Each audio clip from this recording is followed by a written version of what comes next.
Hi, good morning everyone. I am doctor Geetanjali. नमस्कार। आज मैं जिस टॉपिक पे बात करने वाली हूँ वो है किड्स से रिलेटेड। जी हाँ, आपके बच्चों के बारे में ही कुछ इंपॉर्टेंट बात करने वाली हूँ, तो मेरी बात को ध्यान से सुनिएगा और मेरी वीडियो को आखिर तक जरूर देखिएगा। आपको कुछ ऐसे टिप्स जरूर मिलेंगे या फिर ऐसी इंफॉर्मेशन जरूर मिलेगी जिसको आप अपनी लाइफ में इम्प्लीमेंट कर सकते हैं। तो आज का जो मेरा टॉपिक है वो है किड्स की स्ट्रेंथ के ऊपर। जी हाँ, मैं किड्स की स्ट्रेंथ की बात कर रही हूँ, बट नो, मैं किसी बादाम शेक, मिल्क शेक, किसी प्रोटीन शेक के बारे में बात नहीं कर रही हूँ। मैं बात कर रही हूँ इंटरनल स्ट्रेंथ की। इंटरनल स्ट्रेंथ के लिए हम लोग कितना कुछ करते हैं, जैसे कि हम योगा करते हैं, मेडिटेशन करते हैं, बट वहीं हम ये भूल जाते हैं कि हमारे जो प्रीशियस, हमारे पास सबसे प्रीशियस गिफ्ट है गॉड का, वो है हमारे बच्चे। उनकी इंटरनल स्ट्रेंथ के बारे में हम कुछ भी नहीं सोचते हैं। हम ये सोचते हैं कि we are doing a good parenting, अगर हम उनको अच्छे स्कूल में डाल रहे हैं, हम उनको अच्छी ट्यूशन लगा के दे रहे हैं, उनको कुछ एकेडमिकली किसी एक्टिविटीज में डाल रहे हैं, तो we are a good parents. But yes, you are a good parent, but मैं ये कहना चाहूंगी कि गुड पेरेंटिंग के साथ अगर आप बच्चों को इंटरनली स्ट्रांग बनाएंगे तो वो फ्यूचर में आपको एज अ गुड पेरेंट्स याद भी रखेंगे। जी हाँ, मैं अपना ही एग्जाम्पल अगर बताऊं तो जब मैं छोटी थी, मेरे पेरेंट्स यानी कि मेरी मदर, मेरे फादर हमारे साथ इन्वॉल्व होते थे। मेरी जो मदर थी स्पेशली, वो मेरे साथ प्ले करती थी, जिसने बहुत इंपॉर्टेंट रोल प्ले किया। इनफैक्ट वो आज अगर मेरे बच्चे उनके घर जाते हैं तो वो उनके साथ भी प्ले करती हैं, क्योंकि वो उनकी हैबिट में शुमार है। वो ये जानती हैं कि हमें बच्चों के साथ कैसे इन्वॉल्व होना है। सोशल मीडिया उस टाइम पे नहीं होता था, बट ऐसा नहीं है कि मदर के पास काम नहीं होता था। पहले बहुत हाउसवाइफ्स ऐसी थी जो काम का नाम लेकर या फिर बिजी रहती थी, चाहे अगर वो वर्किंग थी तो भी बिजी रहती थी, जॉइंट फैमिली थी तो भी बिजी रहती थी, इवन पहले भी न्यूक्लियर फैमिली हुआ करती थी। बट मदर्स इतना बिजी रहती थी अपने आप में, लोगों से गॉसिप करने में, इधर उधर जाने में इतना बिजी रहती थी कि वो ये भूल जाती थी कि मेरा बच्चों के साथ प्ले करना या मेरा बच्चों से बातें करना, बच्चों के साथ टाइम स्पेंड करना कितना इंपॉर्टेंट है। तो आज मैं जो इंटरनल स्ट्रेंथ की बात कर रही हूँ वो ये है कि हमें अपने बच्चों में प्रॉब्लम सॉल्विंग की जो टेंडेंसी है वो डेवलप करनी है। अब प्रॉब्लम सॉल्विंग तो आप कहेंगे कि हाँ, मेरा बच्चा बहुत इजीली प्रॉब्लम सॉल्व कर लेता है, जितने भी मैथ्स के क्वेश्चन है वो सॉल्व करता है and he is a topper of the class. जी नहीं, मैं उस प्रॉब्लम सॉल्विंग की बात बिल्कुल नहीं कर रही हूँ। मैं बात कर रही हूँ लाइफ में आने वाली प्रॉब्लम्स। आप हमेशा उसके साथ नहीं रहेंगे। जब वो बड़ा हो जाएगा, वो कॉलेज में जाएगा या फिर वो किसी ऑफिस में जॉब करेगा या अपना बिजनेस रन करेगा, तो उसको बहुत सारी प्रॉब्लम्स का सामना करना पड़ सकता है। आपको क्या करना है, आपको उसको अभी से ट्रेनिंग देनी है, चाहे वो 3 साल का है, चाहे वो 10 साल का है। कभी भी बहुत लेट नहीं होता है। तो आप प्लीज उसको एजुकेट कीजिए, उसको प्रॉब्लम सॉल्विंग स्किल्स उसके अंदर डालिए।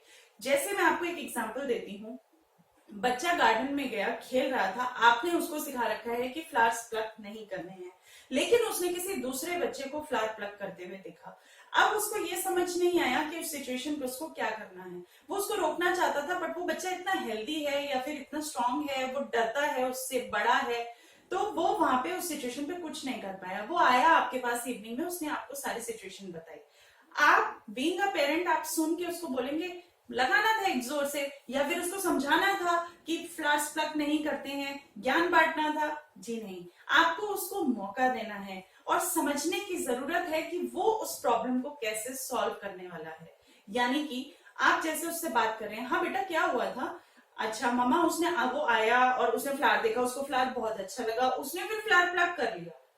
तो आपको बोलना चाहिए था, अच्छा फ्लावर प्लग कर लिया, वो तो बहुत ही बैड हैबिट है, आसपास कोई था नहीं क्या। बस आपका ये जो हिंट है वो उसके लिए रामबाण का काम करेगा।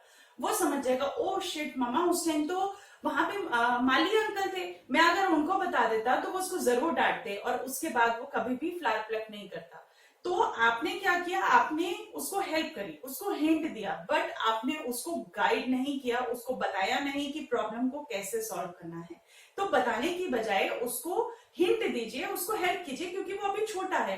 धीरे धीरे वो हिंट लेना छोड़ देगा, वो हेल्प लेना छोड़ देगा और उसको समझ में आने लगेगा कि प्रॉब्लम को कैसे सॉल्व करना है। दूसरा, आपके घर में जो भी डिस्कशंस होते हैं वो सब्जेक्टिव होने चाहिए, ऑब्जेक्टिव होने की बजाय। यानी कि जैसा कि मैं कहती हूँ कि बच्चों को अपनी बातों में इन्वॉल्व कीजिए, अपने ओपिनियंस में इन्वॉल्व कीजिए। बच्चों को बैठा के पूछिए कि बेटा मैं गाड़ी लेने वाला हूँ, तो मैं कौन सी गाड़ी लूँ।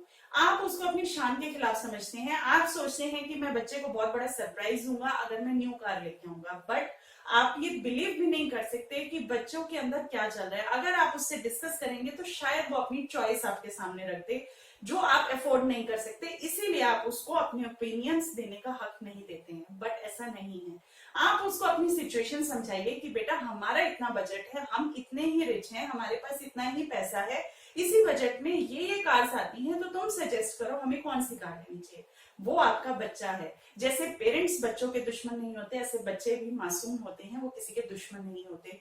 तो वो आपको हेल्प करेगा कि पापा आप ये कार ले सकते हो, ये बहुत अच्छी है, मेरे फ्रेंड के पापा के पास भी है, और शायद वो आपको ऐसी बातें बता दे जिसके बारे में आपको खुद पता नहीं था।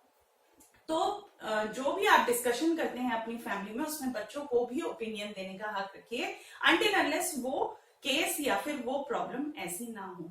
मैं ये नहीं कहती हर बड़े मैटर में बच्चों को, बड़े मसलों में इन्वॉल्व किया जाए, बट यस कुछ पॉइंट्स ऐसे होते हैं जहां बच्चों का इन्वॉल्वमेंट जरूरी होता है।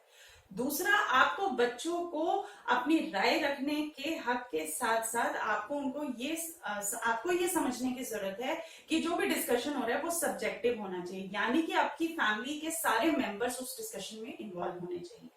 आज क्योंकि न्यूक्लियर फैमिली है, जॉइंट फैमिली नहीं है, तो हमें इस चीज का खास ख्याल रखना चाहिए कि उन चारों के डिसीजन से या उन चारों के मत से जो फैसला लिया जाएगा वो एक अच्छा फैसला होगा, वो फैमिली के हित में होगा। तो प्लीज समझने की कोशिश कीजिए कि अपने बच्चों को भी अपने डिसीजंस में इन्वॉल्व कीजिए, उनको प्रॉब्लम सॉल्विंग, उनके अंदर स्किल्स डालिए। वो उनकी इंटरनल स्ट्रेंथ इतनी अच्छे से बिल्ड करेगा कि in future they will remember you like a good parent.